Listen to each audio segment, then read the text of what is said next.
So when it comes to brown spirits, whiskeys in general, like Right. is there like a starting point? Like if someone is just entering the world of cigars and they want to know where to get started, I would probably start them on a Connecticut Shade. Yes. It's kind of a nice baseline, Right. and then go up from there. Is there a place where you'd recommend them to start within the category? How can we get into whiskeys? Yeah. A lot of times they'll discover a bourbon or a rye or even an American whiskey in a cocktail. They'll say, I really like that cocktail. Or even in a flavored whiskey. But we find people saying, I like that note of the whiskey. Now I want to try a whiskey. I think something lighter, more approachable can sometimes be easier. Bourbon is actually a very approachable whiskey. It has a lot of good sugars, a lot of good caramels, something with a lower proof.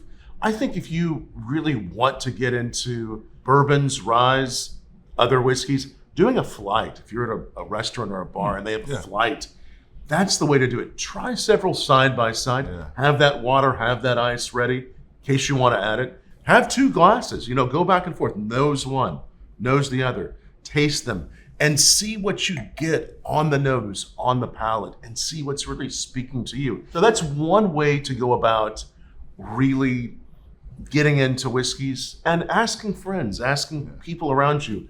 Also looking for what's in your region. Now we're in a day that almost anywhere you are in the country, there's most likely a distillery that's 30 or 45 miles away. You can go to a distillery locally and see what they're doing with regional grains and with regional flair. Awesome. So all these are ways that are a gateway to help us find, I think, more fans of the category. And it's really about adjusting your palate to that ultimate flavor of it. And it's okay if people never get into it. They just want to have a bourbon cocktail, but finally say, I want a bourbon just as is. I want to try it just as is. Now I want it barrel proof.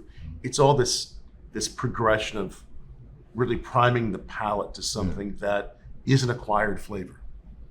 Beautiful. Beautiful.